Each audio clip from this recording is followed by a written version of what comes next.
세 분 나란히 쓰셔서 앉아. 네, 손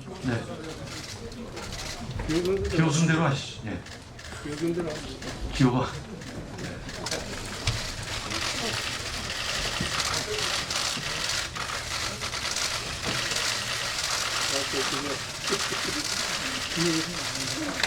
네, 감사합니다.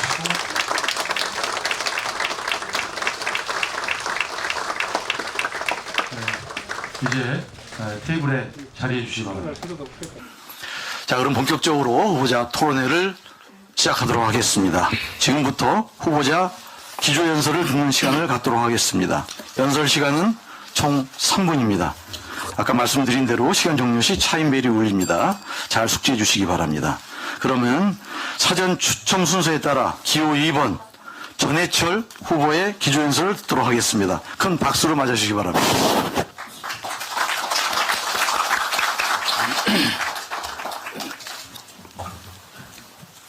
네, 앉아서 하도록 하겠습니다.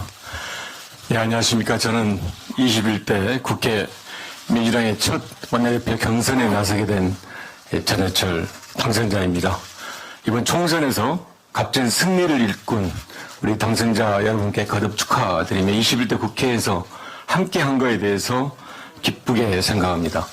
저는 지난주 출마 선언을 하면서 코로나19 경제위기 극복, 신뢰를 기반으로 하는 당정청 협력 강화, 일하는 국회로 개혁, 민생 입법 성과 도출, 우회 중심, 정책 중심의 시스템을 확립하겠다라고 말씀을 드렸습니다. 이 결론은 일을 하겠다는 겁니다. 이번 총선 결과는 일을 하라는 국민의 명령이고 반드시 해야 할 시대적 역사적 과제 실현은 민주당의 몫입니다. 당선자님들 역시 일을 하고자 출마를 하였고 또 당선 후에 나는 무엇을 할 것인가에 대한 더욱 큰 책임감과 고민 또한 기대를 가지고 있으시리라고 생각을 합니다. 어느 당선자 부분은 재난안전법을 개정하겠다라고 말씀을 하셨고 또 국민들과 가장 밀접한 학교 체육에 대한 개정안 프로그램을 짜겠다고 말씀을 했습니다. 사법개혁을 추진하겠다는 의지와 계획을 밝히신 당선자 또한 계셨습니다. 벤처 생태계 구축법, 그린 뉴딜법 모두 우리 사회에 필요한 법입니다. 저는 이런 일들을 더욱 잘할 수 있도록 뒷받침하겠습니다. 먼저 국회 운영에 있어서 제대로 일할 수 있는 틀과 운영의 효율성을 담보할 수 있는 제도적 개선을 추진하겠습니다. 입법을 하도록 하겠습니다. 상시 국회 운영 체제, 상임위회, 임시회 개최 의무화 등을 반드시 이루고 그 토대 위에 적어도 회의와 협의를 할 수 있는 그런 기회를 마련하도록 하겠습니다. 초선 당선자님들의 정성과 의견에 따라 상임위를 우선적으로 배정을 하고 반드시 하고자 하는 정책 실현과 제도적 개선을 대표 입법 브랜드로 당 차원에서 지원하겠습니다. 어려운 선거에서 이기고 이 자리에 계신 한 분 한 분이 모두 각자 분야에서 전문가이자 민주당의 자산입니다. 민주당 의원님들의 성공적인 의정 활동이 결국 민주당의 성과로 이어지고 더 나아가 우리 사회에 필요한 개혁을 실제 이끌 수 있다고 생각합니다. 이제 민주당은 선거에서 이기는 정당에 그치는 것이 아니라 문재인 정부의 성공을 완성시키는 정당, 민생을 책임지는 정당, 그리고 정치를 바꿀 수 있는 그런 정당이 될 수 있고 여기 계신 분들이 함께 치열하게 고민하고 일을 하신다면 가능하다고 생각합니다. 제가 더 열심히 하겠습니다. 성원해 주시기 바랍니다. 고맙습니다. 네, 수고하셨습니다. 네, 다음 순서는 기호 1번 김태년 후보입니다. 기조연설 듣도록 하겠습니다. 네.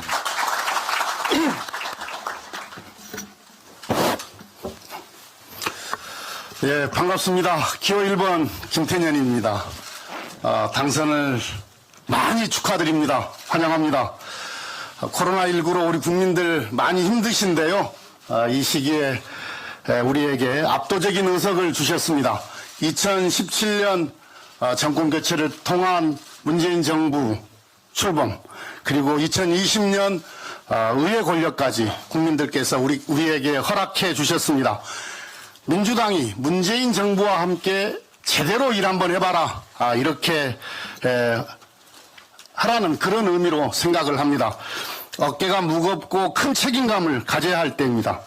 그동안 우리는 문재인 대통령님을 비롯해서 당정청의 여러 지도자들께서 안정적인 리더십과 원팀의 통합된 단결력을 바탕으로 큰 성과를 거둘 수 있었습니다. 제가 원내대표가 된다면 이러한 리더십을 이어받아서 통합의 리더십으로 당을 안정적으로 운영하고자 합니다.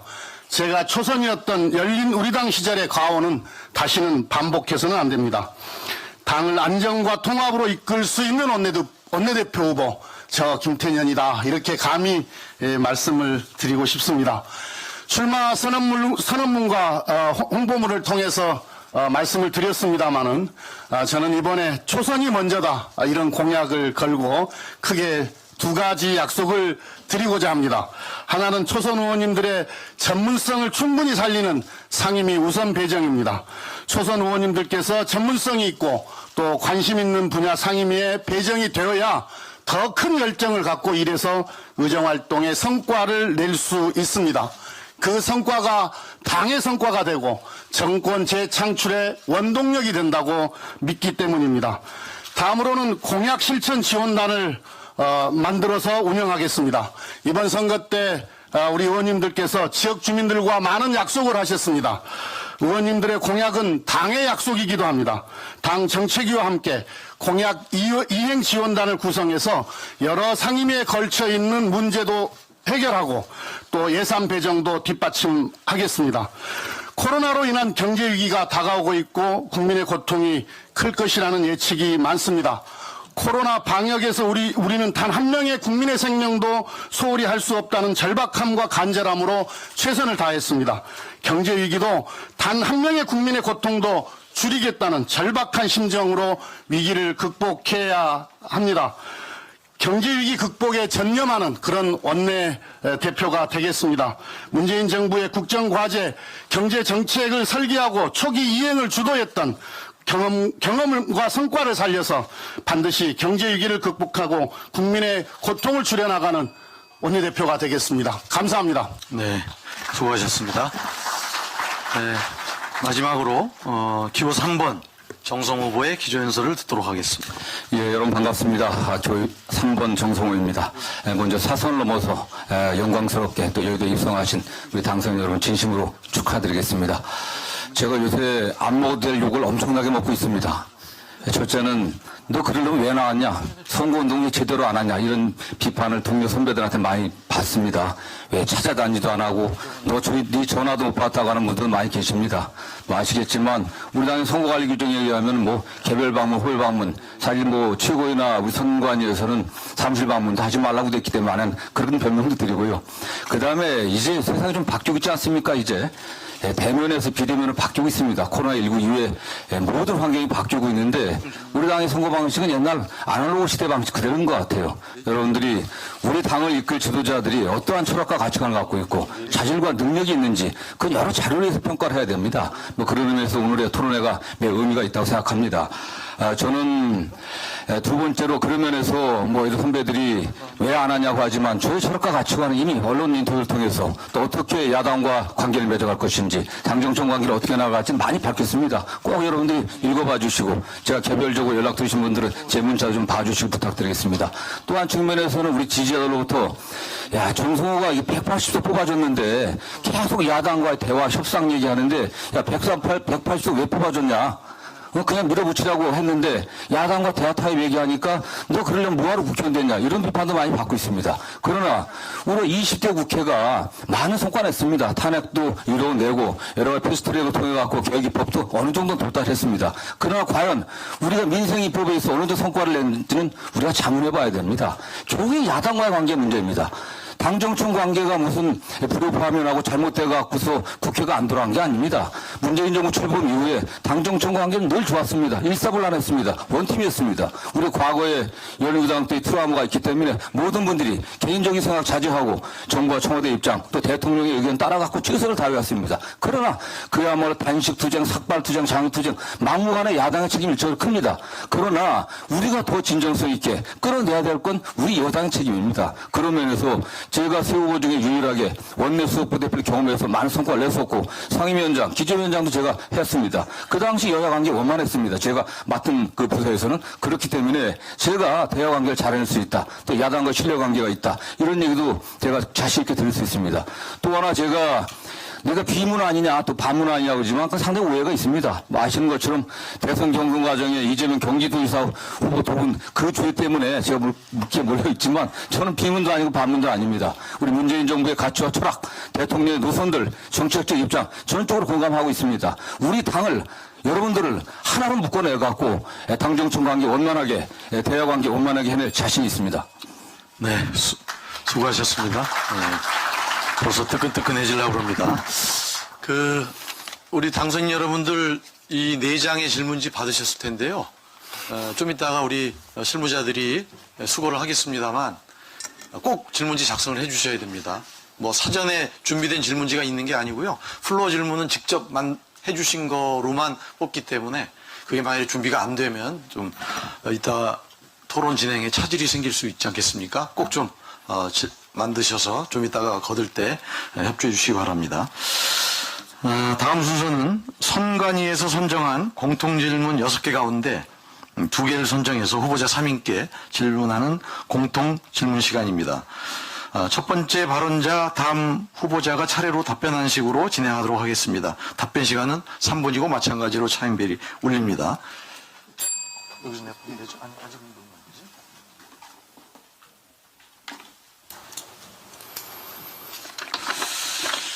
제가 질문지를 뽑았는데요. 제목은 제21대 국회 운영 기조와 방향은 무엇이냐 이겁니다. 123석의 제1당과 180석의 거대 야당의 역할과 책임은 분명히 다를 것입니다. 막중한 책임이 부여된 집권 여당의 역할은 국회에서 발현됩니다. 후보자가 생각하는 21대 국회 제1기 원내대표단의 운영 기조와 방향은 무엇입니까? 이 질문입니다. 정해진 순서에 따라서 기호 1번 김태년 후보에게 먼저 답변 듣도록 하겠습니다. 아까 모두 발언에서도 말씀을 드렸습니다만은 이 180석의 총선 결과는 우리 민주당에게 아주 어마어마한 책임을 부여하고 있고 또 그래서 어깨가 무겁습니다. 국민들께서 일을 제대로 한번 해봐라 이렇게 기회와 책임을 부여해 주신 건데요. 오로지 성과로서 답해야만 합니다. 국민들께서는 우리 집권 세력이 매우 안정적으로 운영되기를 원하십니다. 당연히 우리 민주당이 단결하고 또 당정청이 원팀이 되어서 안정적인 국정 운영으로 다가올 경제 위기를 해내야 합니다. 내부 토론은 활발하게 하되 정해진 결론에 대해서는 아주 일사불란하게 집행해야 됩니다. 특히 쟁점이 되는 사안은 의원님들의 활발한 토론을 통해서 총의를 모아서 진행해야 할 것입니다. 우리가 열린우리당의 교훈을 깊게 새겨야 합니다. 관계의 정치, 계파의 정치 이건 반드시 이제 다시는 우리 당에서 있어서는 안 되겠습니다. 그리고 일의 순서를 잘못 잡아서 우왕좌왕하고 실제로 성과를 못 냈던 그런 과오도 다시는 범해서는 안 되겠습니다. 당연히 지금 당면하고 있는 이 코로나 위기 그리고 앞으로 닥쳐올 경제 위기 극복에 당정청의 역량은 집중돼야 됩니다. 우리 문재인 대통령께서 코로나 위기를 잘 극복해 주셨고 우리가 이번 총선에서 크게 도움을 받았고 경우에 따라서는 그 덕분에 이 자리에 있는지도 모르겠습니다. 문재인 대통령은 단 한 사람의 생명도 국민의 단 한 명의 생명도 포기하지 않겠다고 하는 절박한 마음으로 코로나 위기를 대처를 하셨고 우리 국민들께서 그 점을 보아주고 또 인정해 주셨다고 생각합니다. 역시 우리 당 역시 앞으로 닥쳐올 경제 위기 속에서 국민들 고통받는 국민들을 단 한 사람도 포기하지 않겠다고 하는 그런 절박한 마음이 있어야 하고 일도 그렇게 하고 또 그런 마음들이 우리 국민들께 전달되었을 때 우리가 신뢰를 계속 받을 수 있다고 생각합니다. 코로나 경제위기 극복이 곧 문재인 정부의 성공입니다. 문재인 정부가 성공을 해야 민주당 정부 재창출도 가능합니다. 위기 극복을 위한 경제정책과 사회적 대타협은 당이 주도하고 원내대표가 진두지휘해야 한다고 생각합니다. 다른 여러 가지 주제별 현안들은 정책위와 함께 TF를 꾸려서 팀플레이를 활성화하겠습니다. 새로 집권했다. 지금 집권 4년차가 아니라 새로 집권했다고 하는 절박한 마음가짐으로 당정청의 역량을 극대화하도록 하겠습니다. 네, 수고하셨습니다.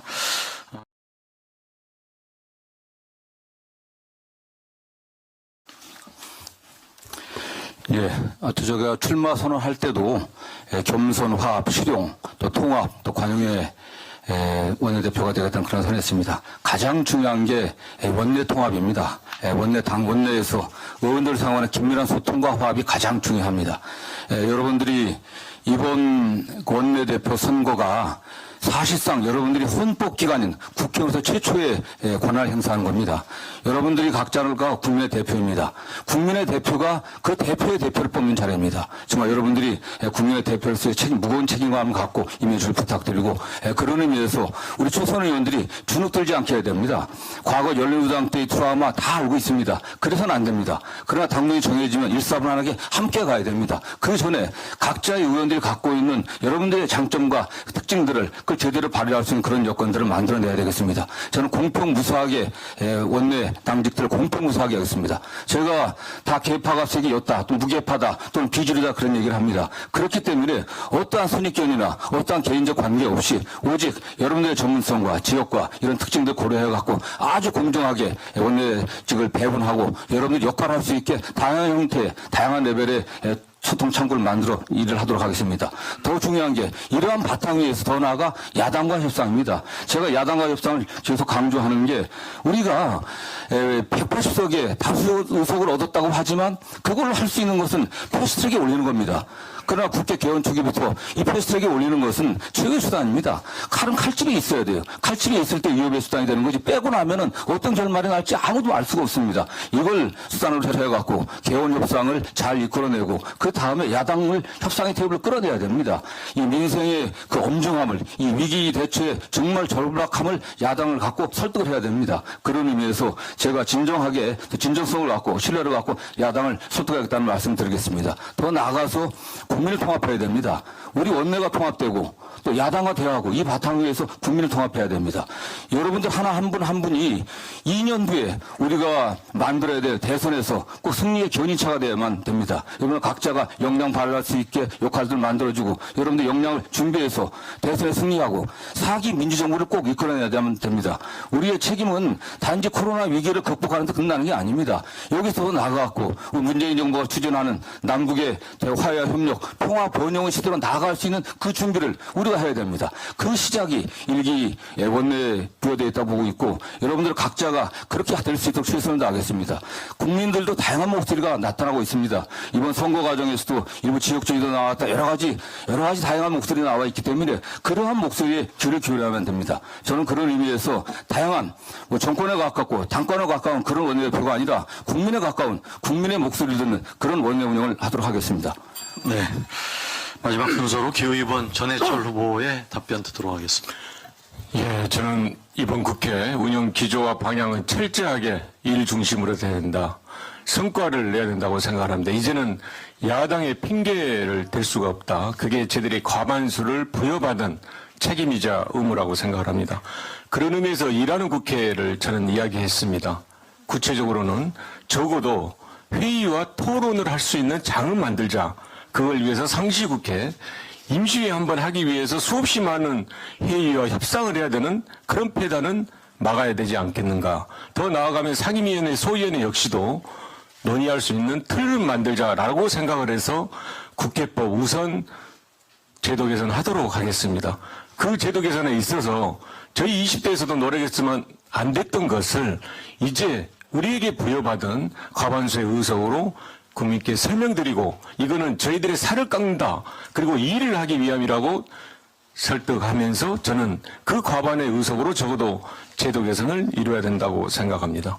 얼마 전에 추경을 통과할 때 산업은행법을 같이 통과했습니다. 기금 동의안을 같이 했습니다. 40조 기금에 대한 정부의 보증 그리고 이로 인한 기간 산업에 출자하는 내용이었습니다. 다시 말씀드리면 코로나 위기로 인한 여러 가지 조치와 필요한 일들은 저희들이 지금까지 생각했던 기존의 방식과는 틀리게 훨씬 더 선제적이고 종합적이고 그리고 무엇보다도 국민의 의사를 모을 수 있는 형식과 방향이어야 된다고 생각을 합니다. 저는 구체적으로 국회 내에 비상경제특별위원회를 만들어서 여야가 함께 입법까지 그리고 재정 지원에 대한 동의 더 나아가서 새로운 포스트 이 시대에 대해서 규제 완화라든지 비대면 산업 육성 등의 조치까지도 사회적 합의와 틀을 만들 수 있는 그런 위원회를 만들자고 제안했습니다. 이런 방식이 저는 국민들에게 설득하고 동의받을 수 있으리라고 생각합니다. 이런 일들을 하기 위해서는 결국은 굳건한 그리고 신뢰에 기반한 당정청 관계입니다. 당은 철저하게 몇 사람이 주도하는 것이 아니라 상임위 주도의 그런 정책을 생산하고 이에 기해서 청와대와 정부, 저는 신뢰관계에 기한 협력, 때로는 저희들이 청와대를 받쳐주기도 하고 정부를 견인하기도 하고 하는 역할을 저는 당이 주도적으로 해야 된다고 생각합니다. 그런 면에 있어서 제가 조금 더 열심히 하겠다고 몇 차례 말씀을 드렸습니다. 이런 모든 것들은 철저하게 의원 중심, 정책 중심으로 지향하도록 하겠습니다. 그런 방향으로 나가도록 하겠습니다. 마지막으로는 더 일을 잘하기 위해서 협치가 필요합니다. 대화와 타협이 필요합니다. 야당을 늘 존중하고 함께 가는 동반자라는 생각에서 야당을 설득하는 것 게을리하지 않겠습니다. 네, 고맙습니다. 첫 번째 공통질문 질의답변 순서였는데요. 우리 후보자들께서 시간 잘 지켜주셨습니다. 고맙습니다. 두 번째 공통질문을 진행하도록 하겠습니다. 앞선 순서와 마찬가지로 사회자가 두 번째 질문지를 뽑도록 하겠습니다.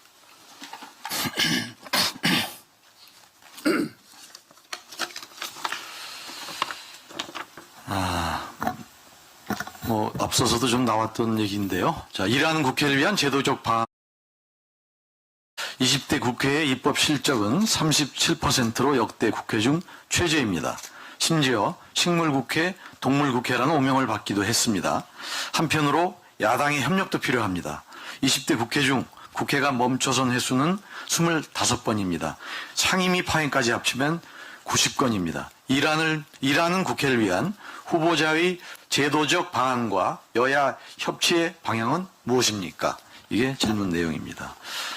정해진 순서에 따라서 기호 3번 정성 후보에게 먼저 답변 듣도록 하겠습니다. 예, 솔직히 말씀드리면은 넘버 3 영화에서 최민식 씨가 한 유명한 얘기가 있습니다. 제도가 뭔지 알면 제도가 무슨 죄냐? 사람의 문제죠, 사실은요. 지금 역대 국회가 계속될 때마다 매년 국회법이 개정되어 왔습니다. 지금 국회를 갖다가 수시로 열고 상임위도 자주 열고 소위도 좀 정리해라. 여러 가지 제도적 장치를 만들었습니다. 그리고 그 끝판에 또 패스트트랙도 만들어냈습니다. 그러나 여야 관계 안 됐기 때문에 아무것도 진행되지 못했습니다. 이미 일하는 국회에 관련된 제도적 방안 같은 경우는 문희상 의장님, 또 박주민 의원님, 또 야당의 정병국 의원님 다 발의되어 있습니다. 공통되는 사항들 모아갖고서 이 공통되는 사항 모아갖고 빨리 국회에서 이걸 제대로 하면 된다고 생각하고 있습니다. 개인적으로는 정당이 국회가 원내가 일을 하려고 하더라도 당대표가 나가서 삭발하고 단식하고 하면 아무것도 안 됩니다. 그 정당이 이럴 때 정당에게 페널티를 무는 법안을 제가 제출해 놨는데 국회에서 한 번도 심의되질 않았습니다. 그래서 원내가 아니라 당이 간섭해갖고 국회가 돌아가지 않는 상황에 대해서는 반드시 제재를 가하도록 하겠습니다. 제가 19대 때 원내수석 부대표였습니다. 2013년도 5월달부터 그 다음에 5월달까지 일을 1년 정도 했습니다. 그 당시 박근혜 정부 초기였습니다. 여러분들 기억하시는 것처럼 국정원 댓글 국정조작 사건 때문에 난리가 나 있었습니다. 그 당시 다수 여당이 국정원 댓글 국정조사 요구에 대한 야당의 요구에 응할 이유가 하나도 없었습니다. 제가 매일 야당 원내수석으로서 여당에 출근했습니다. 원내대표실, 당대표실로 가고 수석대표실 갔습니다. 그래서 그 당시에 아시는 것처럼 국정원 국정원 댓글 국정조사 받아냈습니다. 진주의료원 폐업했습니다. 홍준표 전 경남지사가. 그거 제가 받아냈습니다. 개인정보 유출 사건도 국정조사 받아냈습니다. 기억하시는 것처럼 가습기 문제 처음 나올 때 가습기 청문회 제가 받아냈습니다. 가계부채 문제가 심각해갖고 가계부채 기재부 청문회 하도록 받아냈습니다. 그 연말에 국정원개혁특위 만들어갖고 지금 존경하는 정세균 총리님이 그 당시 의원 계실 때 국정원개혁특위위원장 맡아갖고 국회에서 최초로 여야 합의로 국정원개혁을 만들었습니다. 그 당시 공소시효 연장해놨기 때문에 그 다음에 처벌할 수가 있었습니다. 끈적인 협상 중요합니다. 그러면서 이 제도화 문제보다도 제도화는 당연히 하겠습니다. 여야 공통사항들은 법제화해야 되겠지만 결국 여야관계를 원만히 하는 그런 노력들이 굉장히 중요한 게 아닌가 생각하고 있습니다. 말씀드린 것처럼 이게 일방적인 양보를 하겠다는 소리가 아닙니다. 우리가 150석이 넘기 때문에 수단이 있습니다. 과거에 우리가 국회의장과 별도로 국회의장 갖는 정당이 법사위원장 양보했습니다. 이제 그럴 필요가 없어요. 왜 그랬냐? 그 당시는 국회의장은 단독으로 우리가 선출할 수가 없었기 때문입니다. 150석이 안 됐기 때문에 그래요. 이젠 다릅니다. 그렇기 때문에 개원협상이나 추후 원구성 협상이 있어도 야당이 과거처럼 그렇게 할 수가 없습니다. 강하면서도 유연하게 야당과 협상을 꼭 해내겠습니다. 네. 다음은 기호 2번 전해철 후보 순서입니다. 예, 저는 거듭 일하는 국회를 하기 위해서 제도적 개선이 필요하다고 말씀을 드렸습니다. 기존에 말씀드린 그 회의 개최 의무화에 더해서 패스트트랙이라고 하는 신속 처리 안건의 일정 역시 330일에서 90일로 적어도 단축해야 되지 않겠냐라고 말씀을 드리고요. 또한 불출석에 대한 징계 규정 신설 등이 있다 이렇게 말씀을 드리고 그 일하는 국회에 관련해서 제가 낸 법안이 있습니다. 의총에서 많은 분들이 격려해주고 성원해줬던 법안이 있는데 그게 소위에서 적어도 다수결을 하자는 법안이었습니다. 그걸 제가 냈던 이유는 함께했던 동료 의원분들의 그 어려움을 듣고 제가 법안을 냈는데요. 그 의원께서는 자기가 하고 싶었던 분야가 있었습니다. 어떤 금융의 한 분야인데요. 그런데 그 금융에 대한 분야를 소위에서 제대로 이야기를 못했습니다. 왜냐하면 소위 안건을 올리는 데만 해도 몇 개월이 걸리고 더더군다나 소위에서 상대방 야당에서 한 분이라도 그것 좀 문제가 있다라고 이야기를 하면 더 이상 논의를 하지 못합니다. 나아가서 다시 한번 소위를 열어서 안건을 하려 하면 적어도 7, 8개월 이상 소요되는 것을 보고 그 의원께서는 내가 왜 국회의원을 하느냐라는 말씀을 하면서 여러 이유가 있었지만 그런 이유에 주요한 것으로 해서 불출마까지 했습니다. 저는 그것을 보고 결국 일을 하겠다라는 것이 의지만으로 되는 것은 아니고 상당한 국회 제도 개선이 또는 제도의 완비가 필요하다라는 말씀을 거듭 드리는 거고 정말 다행스러운 것은 저들에게 부여된 그 과반수 이상의 180석을 잘 활용해서 이런 의원분들이 의지는 있지만 여러 가지 제도 미비로 인해서 못하는 그런 것을 막아야 되겠다 생각해서 저는 제도 개선을 거듭 강조드리고 있는 것입니다. 저는 협치가 필요하다고 생각합니다. 오히려 일을 하기 위해서 일의 속도를 위해서 협치가 필요합니다. 끊임없는 대화와 타협 지속적으로 노력해야 됩니다. 그리고 나서 저희들이 어떤 결정과 결단에 의해서 일의 성과를 내려고 하면 국민들께서 용인해주고 용납해 주시리라고 생각을 합니다.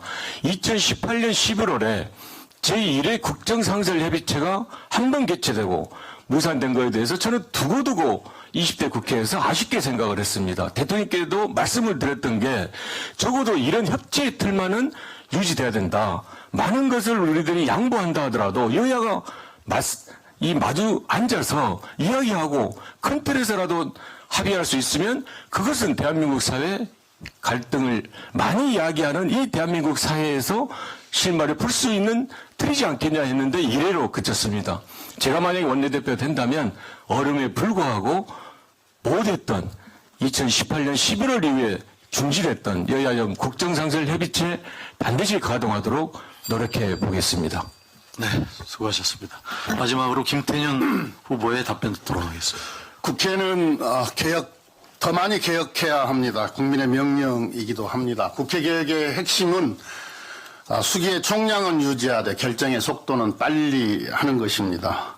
짝수달에만 임시국회가 열리도록 되어 있는 것은 군사정권 시절에 국회가 자주 열리는 것을 싫어했기 때문입니다. 계속 유지될 필요가 없습니다.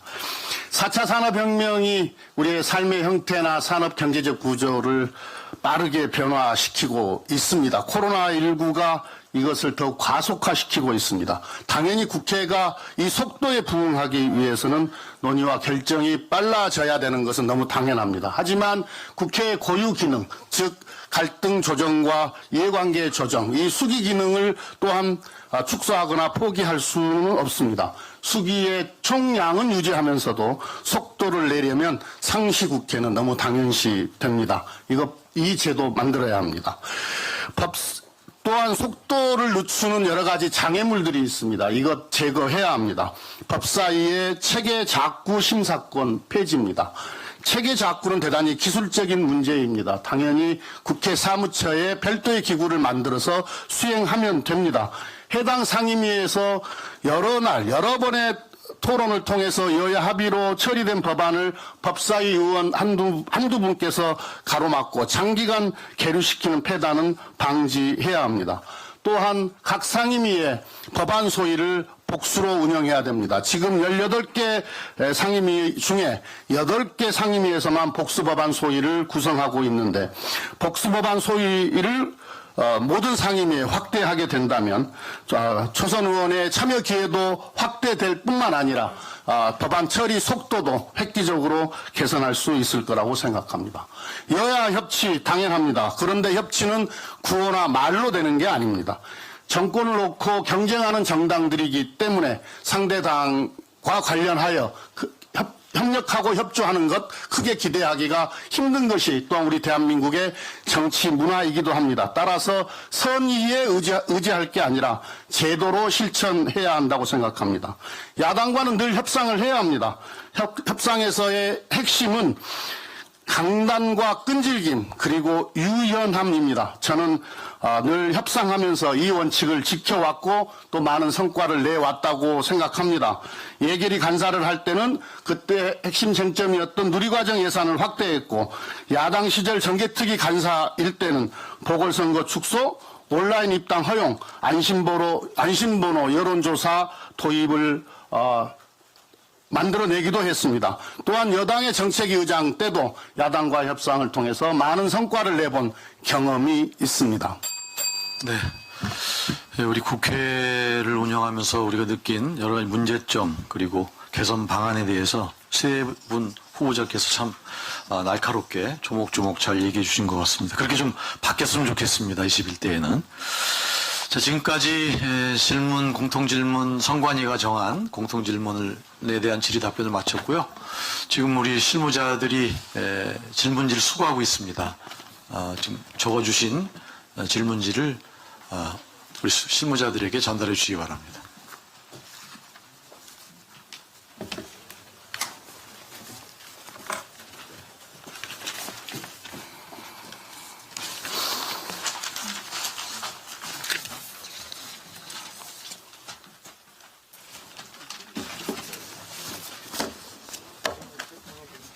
운동하게 나누는 거? 요건 사회적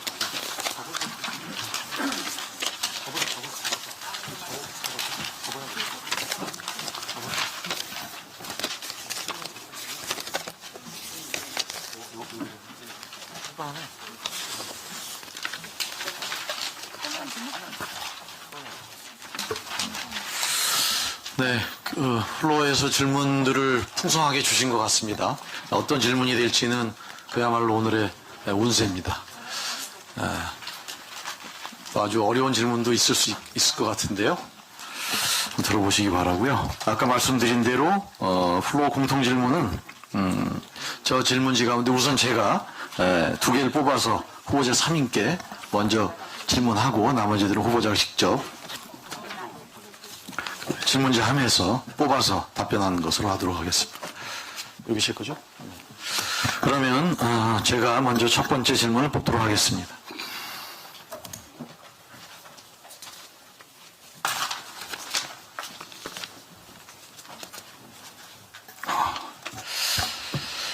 네, 차기 원내대표 후보들이 궁금하신 점 적어주셨는데요. 언론개혁, 검찰개혁에 관한 의견을 말씀해 주세요. 이렇게 되어 있습니다. 그러면 첫 번째로 정성호 후보님 아니, 김태년 후보님 먼저입니다. 김태년 후보님 먼저 언론개혁, 검찰개혁에 대한 답변 주시죠. 우리 대한민국은 많이 발전해 왔고 또 선진국으로 진입을 했습니다. 그러나 아직 여전히 권력기관인 검찰개혁과 언론개혁, 언론에 대해서는 많은 국민들께서 걱정하고 있습니다. 검찰개혁의 대원칙, 국민의 인권을 존중하는 것, 이건 반드시 지켜져야 합니다. 가장 핵심은 역시 수사권과 기소권을 분리하는 것이라고 생각을 합니다. 큰 방향에서 우리 정부의 검찰개혁의 대원칙은 바로 수사권과 기소권을 분리하는 방향으로 지금 제도를 설계하고 있고 가고 있습니다마는 여러 가지 현실적인 한계 때문에 아직 일부 수사권을 검찰에 남겨두고 있습니다마는 더더욱 속도를 내고 또 다른 기관의 역량을 더욱더 충분히 강화해서 언젠가는 검찰 개혁을 완성해야 된다. 수사 기소권은 분리해야 된다. 이런 말씀을 드립니다. 언론도 최근에 많은 걱정이 있습니다. 특히 이 검찰과의 관계에 있어서 검찰발 흘리는 기사나 또는 잘못된 정보에 근거한 기사들이 검증 없이 보도가 되면서 정말로 많은 국민들의 걱정과 또는 심지어 분노도 있었습니다. 이 언론개혁도 시급합니다마는 먼저 이 언론 종사자들, 언론 관계자들의 이 개혁에 대한 의지가 대단히 중요하다고 생각을 합니다. 그리고 제도적으로 이 언론 개혁을 실행할 수 있는 제도적 장치도 필요하다면 만들어야 한다고 생각합니다. 네. 지금부터 2분이니까 잘 참조해서 답변해 주시기 바랍니다. 다음은 기호 3번 정성 후보의 답변 듣겠습니다. 네, 검찰개혁, 언론개혁 당이 필요합니다. 해야 됩니다. 지난해 그 패스트트랙 의회 갖고서 공수처법 만들어지고 또 검찰 관련 개혁법들이 되는데 후속 조치 이루어져야 됩니다. 분명하게 검찰의 기소권은 궁극적으로 제한하는 방향으로 좀 가야 된다고 보고 있고요. 더불어서 경찰 개혁이 변화되어야 됩니다. 경찰 개혁도 병행되어야만 합니다. 경찰에게 또 과도하게 또 수사권을 전제해갖고 무리한 어떤 권한 행사들이 있어지면 그 직접적으로 국민의 인권에 침해가 될 가능성이 많습니다. 그래서 국가경찰과 지방경찰 또 수사경찰과 정보경찰의 분리 문제들, 경찰 개혁 문제도 후속으로 이루어져야 되고요. 더 나아가서 가장 큰 문제가 검사가 검사를 수사하지 않는 겁니다. 잘 아시는 것처럼 검사가 저지른 어떠한 비리 범행도 다 덮어지고 있습니다. 은폐되고 있습니다. 이러기 위해 저희가 공수처법을 만들었기 때문에 공수처장 개헌 이후에 공수처장 임명 문제를 어떻게 하게 합의해갖고 빨리 임명해갖고 공수처를 출범시켜야만 됩니다. 그래갖고 공수처를 통해서 검찰을 비롯한 우리 공직자들 특히 이런 거를 통제할 수 있는 그런 제도적인 장치를 빨리 만드는 게 가장 시급하다고 보고요. 언론개혁 정말 필요합니다. 최근에 언론들의 카더라 통신 정말 심각합니다. 결국 특히 종편에 있어서의 어떤 굉장히 불공정한, 부당한, 또 사실에 근거하지 않는 그런 보도들이 굉장히 많이 나오고 있습니다. 이에 관련해갖고 적절하게 통제가 돼야 된다고 저는 생각을 하고 있습니다. 경영과 편성, 취재가 완전히 독립될 수 있게 경영이 편집 취재까지, 편성까지 관여해갖고서 기자들이 자율성을 발휘할 수 없는 이런 상황에서는 안 됩니다. 이에 관련해갖고 이게 예민한 문제지만은 언론관계 법령들을 좀 정비해갖고 정말 자유롭게 기자들이 취재하고 그런 것들이 공정성의 토대를 둘 수 있도록 제도적인 장치를 꼭 여야 합의로 보완해 갖고서 만들어내도록 하겠습니다. 네. 고맙습니다. 다음은 전해철 후보 답변 순서입니다.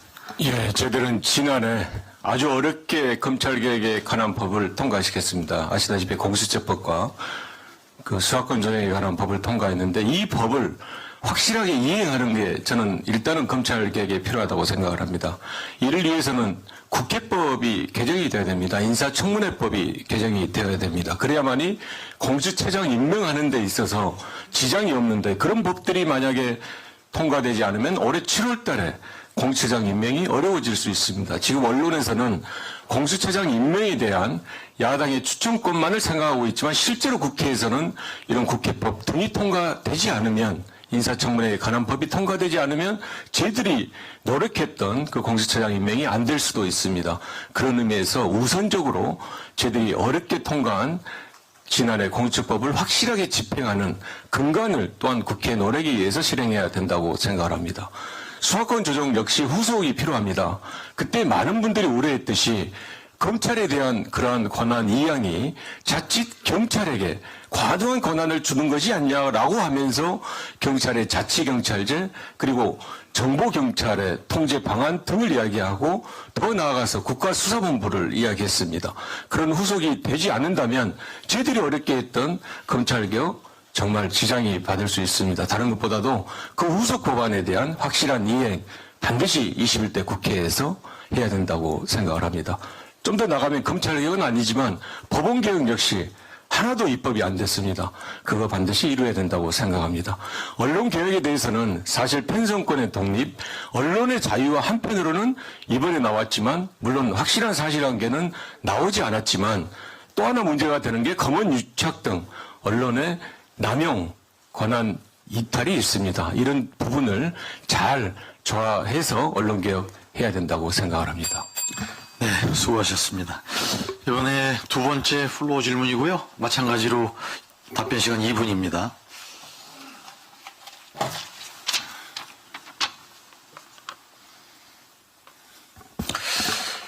네, 국난 극복을 위한 의제들의 선후 경중, 완급 조절 설정에 있어 또 당내 이견 조율 관련 후보자님들의 철학이 궁금합니다. 뭐 이런 질문이시네요. 네, 답변이 이렇게 쉬울 것 같지는 않습니다만 기호 순서대로 해서 기호 1번 김태년. 제가 또 먼저 죄송합니다. 이건 밖으로 넘어가야 되는데. 네, 다음에는 정성호 우리 후보님부터 하도록 하겠습니다. 네, 지금 뭐 코로나19 위기가 정말 미중의 전대미문의 위기라는 데 다 공감을 하고 있습니다. 지금 정말 국민들의 뛰어난 그 협조 참여 의식에 의해 갖고서 그리고 거기에다가 우리 의료진의 도구 또 우리 문재인 정부의 훌륭한 그 방역 체계 또 의료 시스템 이런 게 복합돼 갖고 조금 완화되고 있습니다. 그러나 이 위기 극복의 저 뒷면에 저 수평선 저 뒤쪽에서는 어떤 쓰나미가 올지 아무도 모르고 있습니다. 정말 우리가 그에 대한 대책을 속도감 있게 신속하게 그다음에 그 위기의 범위와 그 강도가 어느 정도인지 모르기 때문에 할 수 있는 모든 수단들을 준비해야 됩니다. 국회가 입법과 예산을 뒷받침해야 됩니다. 문제는 국회법의 문제입니다. 다른 후보자들도 말씀드린 것처럼 이 국회법을 개정하는 것조차도 현행 국회법에 따라야 됩니다. 사실 굉장히 심각한 문제입니다. 지금 국회법의 여러 절차들을 따라서 다시 국회법을 개정하려고 하면 그게 또 힘든 겁니다. 그래서 야당과 어떻게든지 일하는 국회법은 어떻게든 야당 설득해갖고 통과를 시켜야만 국회가 일하는 이 법들을 해낼 수 있다고 생각하고 있습니다. 동시에 이러한 법 개정과 더불어서 코로나19 위기에 대한민국뿐만 아니라 전 세계적인 변화가 일어나고 있습니다. 여기에서 이 과거와는 다른 일반 어떻든 경제 생태계 전체가 변화하고 있기 때문에 이에 대응하는 이 경제 지원 입법들을 신속하게 처리를 해야만 됩니다. 이것은 우리가 정치권만의 논의에서 그쳐서는 안 되고 현장의 목소리 들어야 됩니다. 지금 뭐 자영업자들, 플랫폼 노동자들, 많은 그분들의 실업들, 그다음 폐업 상태, 그리고 기업들이 새로운 환경에 적응하려고 하면 새로운 창의적인 도전들을 해야만 됩니다. 그것을 뒷받침할 수 있는 과거와 다른 형태의 경제 지원 입법들이 또 외국에 나가 있었던 우리 기업들이 다시 국내에 들어올 수 있는 리쇼어링 할 수 있는 그런 지원 입법들 세제 측면에 있어서도 새로운 혁신과 창의가 가능할 수 있게 이 변화된 환경에 적응할 수 있게 지원할 수 있는 그런 입법들이 반드시 뒷받침돼야 되고요. 개혁 입법은 물론 중요합니다. 그러나 일단 코로나 위기 극복에 필요한 경제 입법들 또 이를 뒷받침하기 위한 국회법의 개정이 신속하게 이루어져야 된다고 보고 있습니다. 네, 수고하셨습니다. 다음은 김태년 후보의 답변 듣도록 하겠습니다. 코로나19로 인해서 경제위기가 매우 클 것이다. 경제적 어려움이 매우 클 것이고 우리 국민들의 고통도 클 것이다. 이런 예측이 있습니다. 당연히 우리 당의 당력은 이 경제와 민생 그리고 일자리를 지키는 것에 우선적으로 집중해야 한다고 생각합니다. 제가 이번 원내대표 선거 기간 동안에 만나봤던 많은 의원님들께서 그 점을 주목해 주셨습니다. 그래서 아까 말씀드렸듯이 최소한 이 경제 문제와 관련해서는 원내대표가 직접 키를 잡고 이끌겠다 이렇게 말씀을 드렸습니다. 그래야 힘과 속도가 생기기 때문입니다. 코로나19도 있지만 지금은 혁신의 시대입니다. 당연히 혁신으로 인해서 이익이 되는 산업이나 또는 기업 또 분야가 있을 것이고 여러 가지 시장에서 어려움을 겪게 되는 분야나 기업이나 또 사람들이 있게 됩니다. 이로 인한 혁신으로 인한 이익이 공유될 수 있다고 하는 확신이 있을 때, 신뢰가 있을 때 고통의 분담도 가능해진다고 생각을 합니다. 이 코로나 위기를 극복하기 위해서는, 이 국난을 극복하기 위해서는 사회적 대타협이 필수적입니다. 이 사회적 대타협이 이루어지지 않고서는 이 국난을 슬기롭게 극복하는 데 장애가 될 것이고 우리가 한 단계 더 도약하는 데 여러 가지 어려움을 겪게 될 것입니다. 여러 사례들을 참조해서 또 여러 사례들을 연구해서 우리 국회가 중심이 되어서 이 사회적 대타협을 이뤄내야 한다고 생각하고 이 사회적 대타협을 만들어내는 그런 원내대표가 되겠습니다. 네, 다음은 전해철 후보의 답변 순서입니다. 국난이라고 하는 데 대해서 모두가 동의할 겁니다. 또 걱정도 많습니다. 실제 대한민국의 경제 성장률 마이너스 1.2%로 이야기하고 있습니다. 실질 성장률 처음으로 또 근래에 들어와서 가장 극심하게 감소한다고 합니다. 무역은 최대 32%가 감소된다고 생각합니다. 대한민국에 치명적인 그런 영향이 있으리라고 생각합니다. 거기에 대해서 대응하자라는 것을 제가 말씀드린 대로 국회 내 비상경제특별위원회를 만들고 현재 당에도 국난극복위원회가 있습니다. 거기에서 여러 가지 일들을 처리하는 것을 우선적으로 해야 된다고 생각합니다. 제가 예결위 간사로서 통과했던 추경 1, 2차에 대해서 3차 추경 약 30조 규모로 아마 편성되리라고 예측하고 있습니다. 극심한 고용 불안 막기 위한 조치 필요합니다. 이런 부분을 저는 무엇보다도 우선적, 선결적으로 해야 된다고 생각합니다. 좀 더 나아가서 새로운 산업구조, 새로운 산업 재편에 대해서도 국회가 대응할 수 있는 것 당연히 우선적으로 해야 된다고 생각합니다. 저도 지난해 4+1 협의체를 만들고 그 TF를 만들어서 누구보다도 소신껏 선거법 협상을 치루었습니다. 야당을 설득했고 미완에 그쳤지만 대표성, 비례성 강화하는 그런 선거법을 만들고자 했던 것은 저의 소신입니다만 이제 그런 정치적 의제, 선거법 개헌 등의 정치적 의제는 적어도 이 국난을 극복하는 또 극복이 어느 정도 가닥을 잡았을 때 이후에 해야 된다고 생각합니다. 이 일에 선우를 분명히 하는 것 저는 21대 국회에서 반드시 필요하다고 생각합니다. 그것이 지난 시절 저희들이 많은 의석과 그리고 필요한 개혁이라고 하더라도 그 선우의 문제가 잘못돼서 이루었던 그 잘못 또 그 패착을 다시는 반복해서는 안 된다고 생각을 합니다. 네, 수고를 많으셨습니다. 이렇게 해서 플로어 질문 중에 이제 공통 질문 순서가 끝났고요. 이제 아까 설명드린 대로 수거된 개별 질문제 하면서 각 후보자가 질문을 3개를 뽑아서 답변을 하는 그런 방식으로 진행하도록 하겠습니다.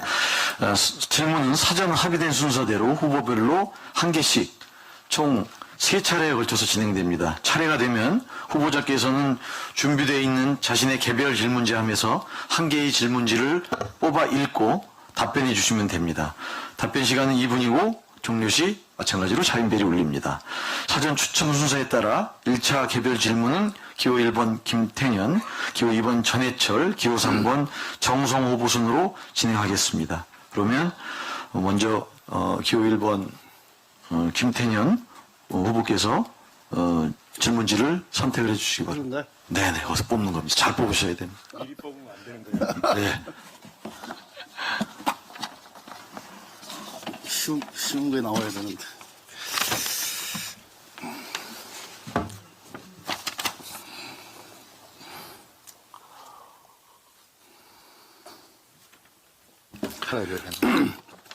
예. 디지털 시대 학교 교육 시설이 낙후되어 낙후 느낌표 전자 칠판도 부재 획기적 시설 개선 계획은 이게 질문입니다. 답변도 하십시오. 예, 좋은 질문 감사드립니다. 제가 평소에 관심 있는 분야입니다. 우리가 지금 계속 그 경제 위기와 관련해서 이야기를 하고 있는데요. 이럴 때일수록 뉴딜이 필요합니다. 지금 디지털 뉴딜과 디지털 산업과 관련된 뉴딜 의제들이 지금 나와 있고 또 그린 뉴딜도 나와 있는데 또 하나 이거 다 반드시 해야 되는 거고요. 세 번째 저는 생활형 SOC 뉴딜이 있다고 생각을 합니다. 오히려 이번 기회에 교육시설이나 또는 공공시설과 관련해서 획기적으로 시설들을 개선을 하게 된다면 그 자체로 지역의 일자리도 만들어내고 필요한 또 여러 가지 낙후된 시설도 개선하는 그런 효과가 있을 거라고 생각합니다. 투입 대비 효과가 아주 큰 산업입니다. 과거에 덴마크가 경제 위기를 겪었을 때 바로 이런 학교 시설이나 또는 보육 시설 또 여러 가지 공공 문화 시설 등을 개선하는 사업을 통해서 그 경제 위기를 극복했던 사례가 있습니다.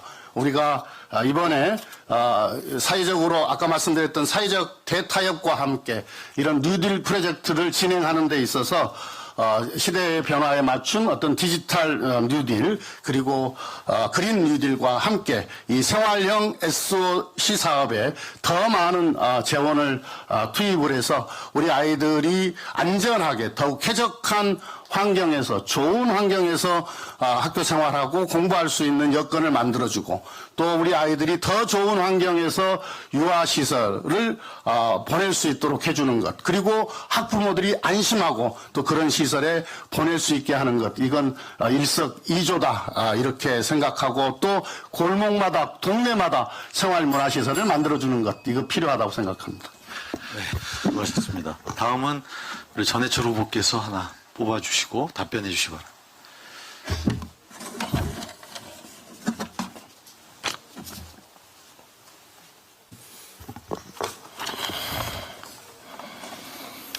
예, 일단 질문은 국회의원 대표 입법 지원 방안입니다. 예, 제가 이거 답변하겠습니다. 제 공약으로 사실 이야기했던 건데요. 제 공약을 설명할 기회를 주신 것에 대해서 감사하게 생각합니다. 제가 이번에 이제 많은 분들은 아니지만 특히 이번에 당선 처음으로 되신 분들을 많이 뵀습니다. 그분들의 말씀은 첫째는 일을 하자라는 거였고 또 하나는 각자 하시는 또 하고 싶은 분야가 있었습니다. 그걸 아까 제가 모두 발언에서 말씀을 드렸지만 그게 실천돼야 되겠다라는 이제 생각을 했고요. 그런 의미에서 제가 공약으로 이야기한 것은 국회의원은 적어도 입법이 어떻게 생각하면 시작이자 종착점이기 때문에 그 입법을 확실하게 하는 게 필요하고 그 입법을 하는 데 있어서 당이 원내 지도부가 원내대표가 함께 한다면 훨씬 성과가 있겠다라고 해서 대표 입법을 제가 공약을 했습니다. 그거는 법안을 만들 때 지금까지는 거의 보좌진이나 또 개인적인 노력에 의해서 하고 있습니다만은 발안 단계에서부터 상당한 당이 지원을 할 수 있습니다. 당의 정책실이 있고 또 원내대표실에서 그 법안을 처음 만들 때 지원을 하고 좀 더 나가면 토론회 등 홍보 방안 더 나아가면 재정적 지원까지 한다 하면 그 법을 만드는 데 있어서 상당한 성과를 보일 수 있다고 생각합니다. 당연히 당론 과정을 거친다면 의결 등에 훨씬 편리한 그런 절차를 밟을 수 있다고 생각합니다. 그런 의미에서 1인 1대표 입법을 원내에서 확실하게 지원하겠다. 그것이 저는 민주당이 정책 정당으로 가는 길이라고 생각합니다. 생각해 보십시오. 163분이 대표 입법을 갖고 적어도 하나 이상의 자기 적성, 특성, 또 필요한 일을 한다면 저는 민주당이 제대로 된 정책을 구현할 것이고 그 구현된 정책은 국민들에게 도움이 될 것이다 라는 생각에서 대표 입법을 제가 공약을 했습니다. 네. 마찬가지로 기호 3번 정성호 후보가 질문 선택하셔서 답변 주십니다.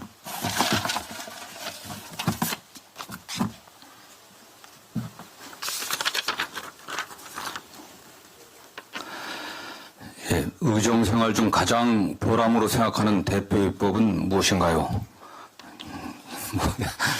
네, 뭐 최선을 다해 왔습니다. 초선 때는 제가 첫 두 해는 국회에서 가장 입법을 많이 해갖고 입법 제적이라는 소리 들었습니다. 뭐 재선 때도 여러 입법이었고 3선 때도 제가 보기엔 어느 3선 중에서 어느 의원 못지않게 제가 입법을 많이 했고요.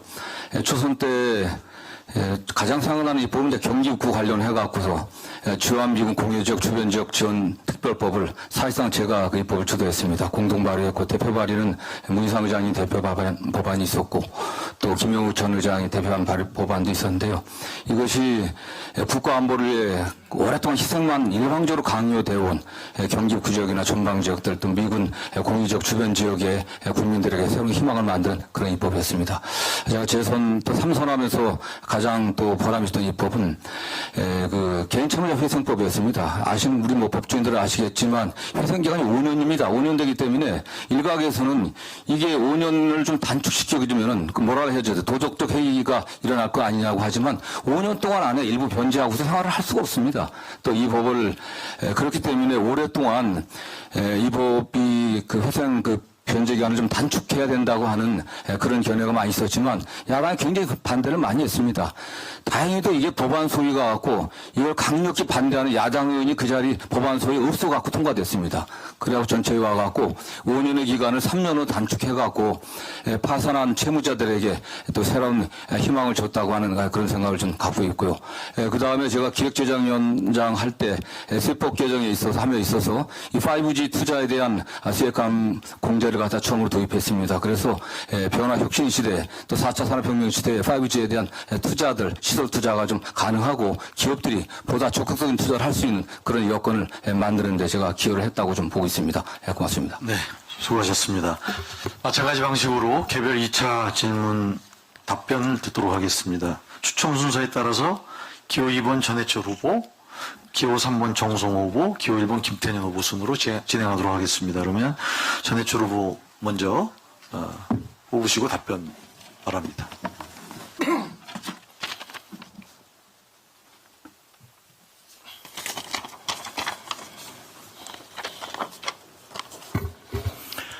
예, 일단 질문을 말씀드리겠습니다. 청 협력 시스템 어떻게 만들고 운영할 것인지에 대해서 답을 하도록 하겠습니다. 제가 앞에서도 말씀드렸지만 이 위기에 또 이 어려운 시기에 그리고 일을 해야 된다는 국민적 요구 기대에 맞춰야 될 그런 우리 사명감이 있다면 그걸 실현하는 구체적인 또 아주 필요한 것은 당정청 협력관계라고 생각을 합니다. 먼저 당이 해야 될 일은 제가 거듭 강조하는데 의원분들이 다 참여하는 것이고 그것은 상임위 중심이라고 생각을 합니다. 실제로 지금은 많이 됐습니다만은 그 당정협의에 있어서 당의 일부가 그 당정협의를 주도함으로 인해서 소외된 그런 일들이 많이 있었습니다. 그게 아시다시피 당정협의나 당정청 협의를 할 때 보안이다 또는 이 정책이 국민에게 미리 알려져서 효과가 없다 등등의 사유를 대면서 당에 충분하게 논의되지 않는 것을 저는 시정하고자 노력했습니다. 실제로 20대 국회에서 적어도 제가 속한 상임위에서는 그런 상임위에 우선적으로 논의되지 않는 것은 당정협의 안건으로 하는 것조차 반대를 했습니다. 저는 책임 있게 이 당이 그런 부분에 대해서 실질적으로 논의할 수 있는 상임위 중심 만들어 가겠습니다. 당정청 협력에서 가장 중요한 것은 저는 신뢰 관계라고 생각합니다. 문재인 정부 집권 4년차 맞이하고 있습니다. 지금은 대통령께서 지지율이 높아서 그래도 낮지만 4년차, 5년차 필연적으로 정부의 정권의 청와대가 어려워질 수 있습니다. 그런 과정에서 신뢰를 가지고 필요한 일을 하고 적어도 그러한 일들이 우리 모두에게 가야 될 길이라는 공감대가 굳이 말을 하지 않아도 형성될 수 있을 때 저는 협력관계가 완성될 수 있다고 생각합니다. 거듭 강조하는데 저는 거기에 제가 좀 더 적임자가 아닐까라는 생각을 하고 있고 그런 면에서 앞으로의 당정적 협력관계 중요하고 잘해나가겠다라고 말씀을 드리겠습니다. 네, 다음 기호 3번 정성호 후보님 진행해 주시기 바랍니다.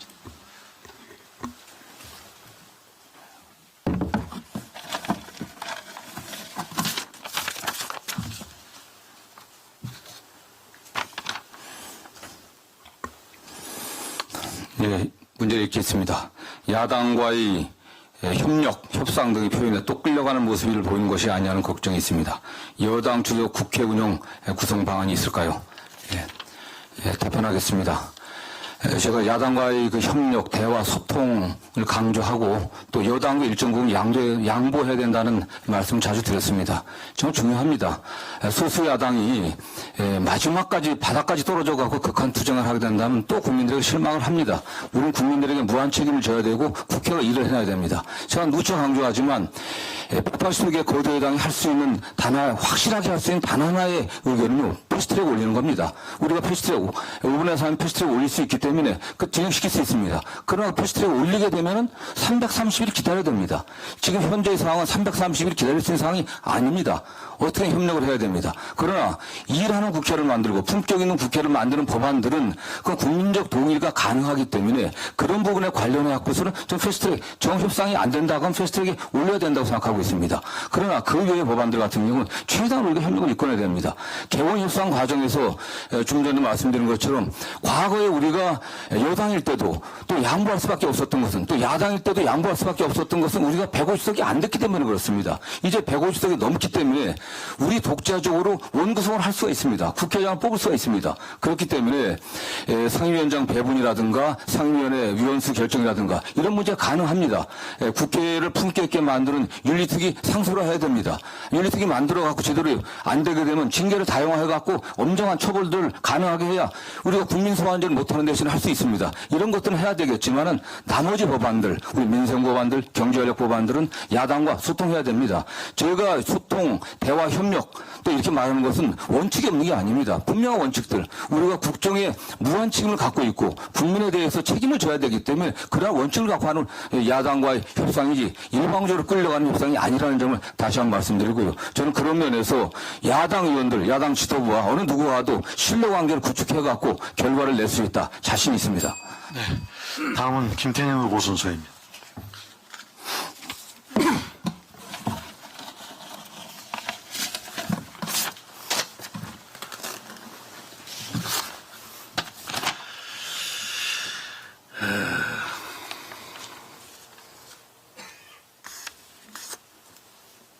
같은 질문인데요. 의정 활동 중 가장 보람으로 생각하는 대표 입법은 무엇인가? 그런 질문인데 한 거니까 다른 걸로 할까요? 그러시죠? 그러면? 아니, 뭐, 어떻게, 원래 규칙은 나온 대로 합니다만, 질문이 똑같아서.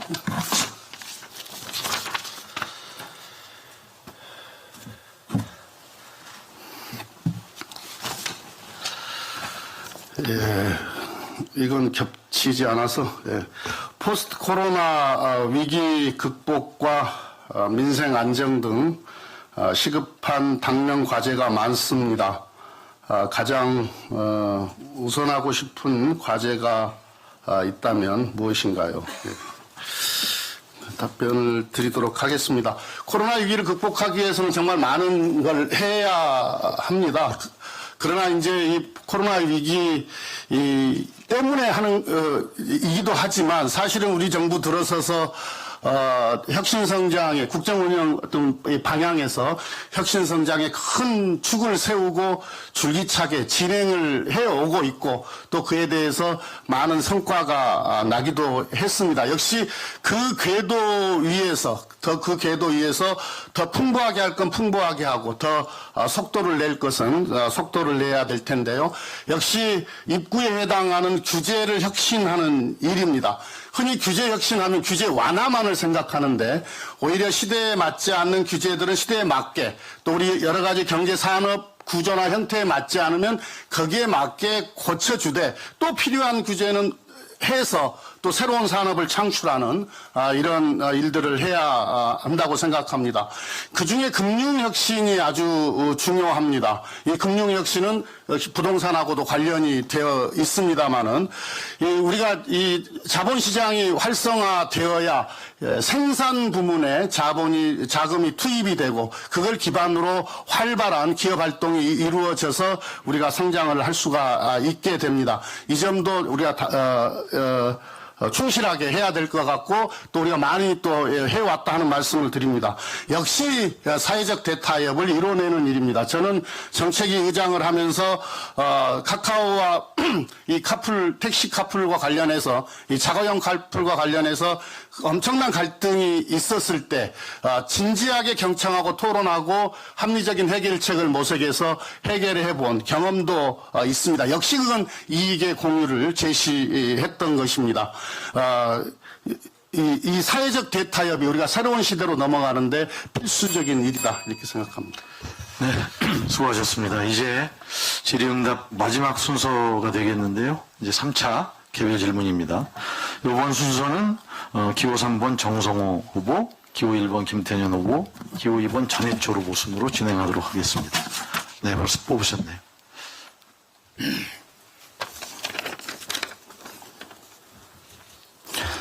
예, 당정청 협의를 이끌어내기 위해 가장 중요한 점은 무엇이라고 생각하나요? 예, 답변하겠습니다. 당정청 관계 기본입니다. 상수입니다. 어떤 분은 정성호가 소위 비문이고 비주류이기 때문에 당정청 관계가 원만하지 못할 거다 이렇게 의심하는 분도 계시더라고요. 언론에서 그렇습니다. 그러나 절대 그렇지 않습니다. 제가 어떻게 의정활동해 본 분들은 다 알고 계십니다. 더 중요한 것은 당정청 관계가 수평적인 관계가 돼야 됩니다. 이게 당이 청와대와 정부가 미리 결정한 것을 통보받고 그 사후에 승인하고 용인하는 그런 당정청 관계는 안 됩니다. 우리는 국민의 대표입니다. 국민의 목소리를 여러분 한 분 한 분들이 들어갖고 사전에 모아갖고 정부에 전달하고 청와대가 협의해야 됩니다. 긴밀하고 소통이 제대로 가되는 국민과 소통하는 당정청 관계를 꼭 만들어내겠습니다. 그러려고 하면은 당내 의사소통 구조가 좀 다양화되어야만 합니다. 180석 이 거대 의총 갖고서 당론 모기 쉽지는 않겠습니다. 초선은 초선위원들 간에 또 다른 모임들, 또 선수들 모임들, 중진위원들 모임들, 또 상임위가 활성화해야 됩니다. 상임위가 국회에서는 거의 뭐 껍데기 같습니다. 실제로 보면은 원내에서 상임위를 갖다가 오라이스톡을 원내에서 하고 있습니다. 야당은 다 모든 걸 다 결부시켜갖고 연계 지어갖고서 안 합니다. 여야간 협상 결렬된 상임위 중단시킵니다. 그렇게 되는 관행은 반드시 근절시켜야만 됩니다. 저는 상임위에서 상임위원장 또는 상임위 간사 중심으로 의견 모아갖고 그래갖고 당 전체 의견을 수렴한 다음에 반드시 사전에 정부와 청에 전달하겠습니다. 그 과정에서 의원들이 소외되지 않게 하겠습니다. 지금 당정청 협의가 여러 차례 있지만 많은 의원들이 다 모릅니다. 그냥 아침에 언론 보도 보고서 당정청 협의가 있었다는 것만 알고 있습니다. 상임위 간사 정도만 나중에 통보받아갖고 오늘 당정청 회의했다. 이렇게 돼서는 안 됩니다. 당이 제대로 화합할 수가 없습니다. 힘을 모아낼 수가 없습니다. 의원들의 의견을 수립하고 특히 의원들의 의견은 국민들의 뜻을 받아갖고 청와대와 당에 사전에 전달하고 하는 수평적 당정적 관계를 꼭 만들어내겠습니다. 네, 다음은 기호 1번 김태년 후보 순서입니다.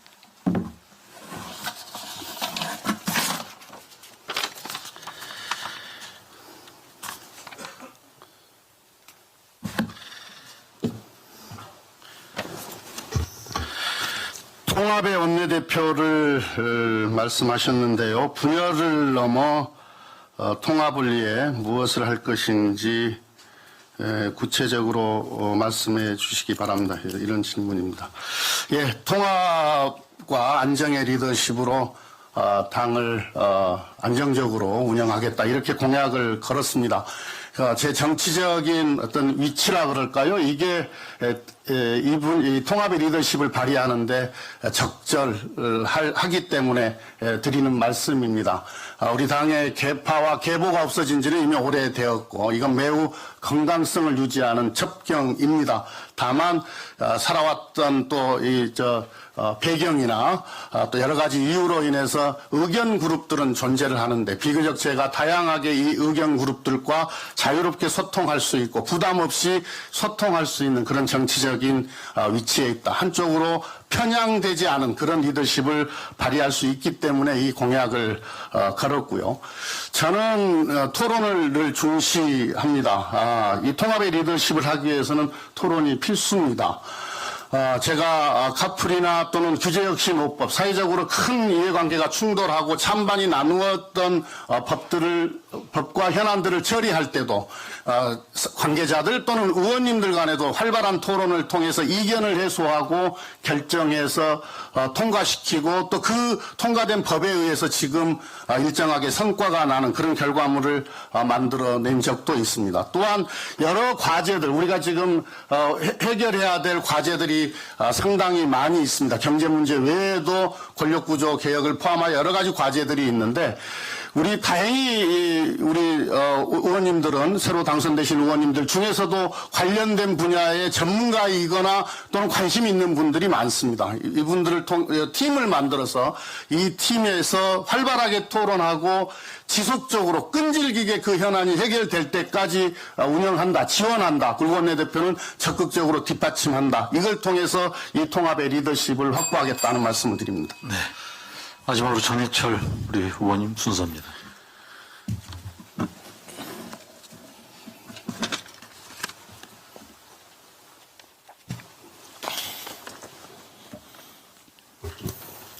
예, 이게 아마 굉장히 궁금하신 내용에서 질문하신 것 같은데요. 의정생활 중 가장 보람으로 생각하는 대표법은 무엇인지요? 그래서 저는 그냥 대답을 하도록 하겠습니다. 예, 대답하겠습니다. 일단 이제 제가 미리 생각했던 건 아니기 때문에 최근으로 이야기 드리면 지난번 마지막 본회의가 안 되기를 생각합니다만 아무튼 20대 국회 본회의에서 통과됐던 법이 사할린 특별법이 있습니다. 제가 8년간 노력을 했는데요. 아시다시피 사할린 동포분들은 어려운 시기에 그 사할린에 끌려가서 강제 이주돼서 고통받는 세월을 한 이후에 이제 한국에 이제 다는 못 오고 1세대 분들이 오셨는데 그분들을 만나본 결과 가장 필요로 하는 게 예를 들어서 풍족한 어떤 생활에 대한 기반이나 또 풍족한 어떤 비용이 아니라 자제분들을 보고 싶다. 2세 분들을 적어도 이 말년에 함께 생활하고 싶다는 게 가장 컸습니다. 그걸 제가 8년간 노력을 해서 여러 가지 외교적 문제 등등을 극복하고 결국은 입법이 돼서 지난번 이제 그분들을 찾아뵀더니 굉장히 기뻐할 때 저는 문재인 정부의 이 탄생이 또 이런 법을 만들었다라고 말씀을 드렸는데 제가 생각난 중에 그래도 가장 근래에 봐서는 보람됐다고 생각하고요. 하나 또 이제 제가 대표입법 하니까 생각나는 것은 사실은 세월호 특별법입니다. 그것은 보람이라기보다도 50여 차례 이상을 협상을 했습니다. 아시다시피 협상을 하면 하루에 한 번을 하는데 제 기억으로는 한 53번 정도 그러니까 2개월에 걸쳐서 협상을 해서 결국 세월호 특별법을 만들 때 밖에서는 농성도 하고 단식도 하고 하는 것을 하나하나 조문을 만들어가는 그 과정이 정말 힘들었는데 지금 이제 야당에 저하고 같이 협상했던 분들도 계시지만 그때 느꼈던 게 결국은 정말 신심으로 그리고 정성을 다해서 노력을 한다면 그렇게 어려웠던 것도 풀려나가겠다라는 생각을 했습니다만은 그것은 지나서 이야기고 당시에는 굉장히 힘들었고 또 보람을 느끼기보다는 참 어려웠던 순간으로 제가 기억을 하고 있습니다. 네. 이렇게 즉석 질문 답변 들었는데요. 우리 세 분 후보자님 진짜 관록이 드러나는 것 같습니다. 막힘없이 술술 답변해 주셨고 우리 플로어에서도 수준 높은 질문 성실히 작성해 주셔서 너무 감사하다는 말씀드립니다. 이것으로 질의응답은 다 끝났습니다. 이제 마지막으로 우리 세 분 후보님의 마무리 연설 듣는 순서입니다. 추첨 순서에 따라서 정성호 후보님, 그다음 전해철 후보님, 그리고 김태년 후보님의 마무리 연설을 듣도록 하겠습니다. 먼저 정성호 후보님 연설 듣겠습니다. 존경하는 동지 여러분, 내일이면 여러분 개개인이 헌법기관인 국회의원으로서 처음 권한을 행사하게 됩니다. 누구누구와 가까운 원내대표가 아니라 국민이 원내대표를 선택해야 합니다. 당신과 민심이 결코 다르지 않음을 보여주십시오. 청와대 인연도 없고 당대표 줄도 없는 소신파 정성호가 원내대표가 되어야 독주와 독식 없이 통 크게 소통하고 빠짐없이 화합해서 당의 원심성을 막아낼 수 있다고 생각합니다.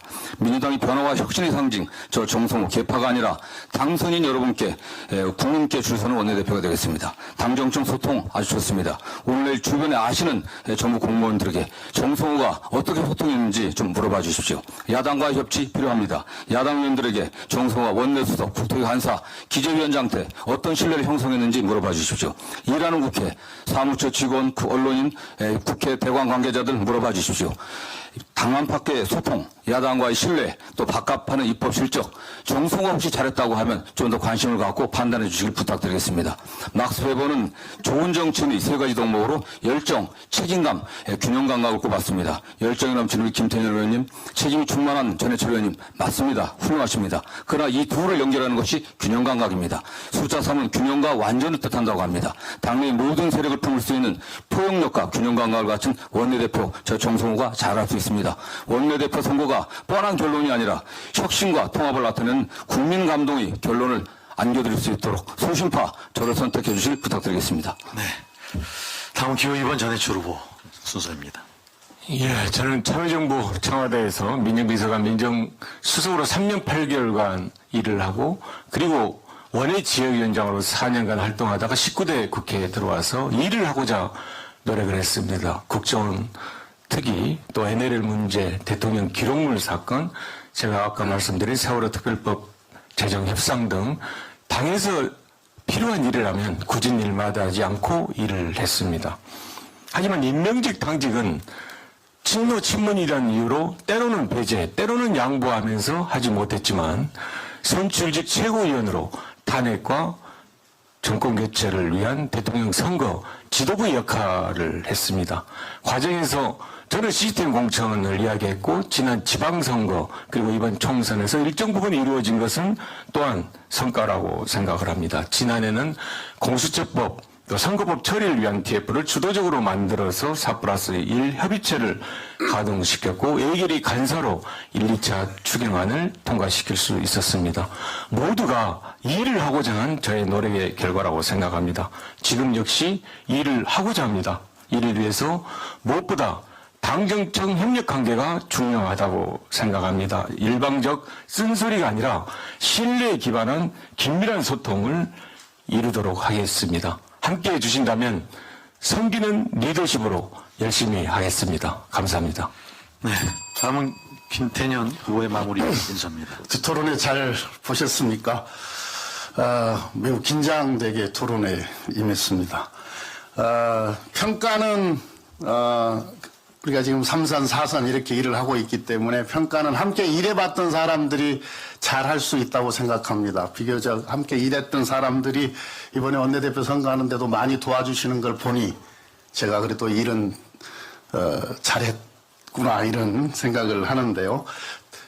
청와대와 정부하고 정책위의장을 하면서 쭉 했는데 함께 일했던 파트너들도 저에게 좋게 이야기를 해주십니다. 야당에서도 협상은 역시 김태년이 잘한다 이렇게 또 인정을 해줍니다. 다른 것은 몰라도 일 하나는 아주 깔끔하게 처리한다. 또 어떤 상황에서도 어떤 굳은 일이 주어진 일은 반드시 결실을 맺는다 이렇게 평가를 받아왔다고 생각을 합니다. 이제 제가 여러분들의 든든한 정치적 동지가 되어서 재선 3선을 넘어서 큰 정치 지도자로 성장하실 수 있도록 그 첫걸음 출발을 함께 하고 싶습니다. 자기 정치에는 조금 약하지만 일 하나는 제대로 하는 저 김태년 이번에 한번 밀어주십시오. 감사합니다. 수고들 하셨습니다. 우리 세 분 후보자에게 큰 격려의 박수 부탁드립니다. 애쓰셨습니다. 그리고 플로어에 우리 초선 당선인 여러분들도 끝까지 토론에 경청해 주셔서 감사합니다.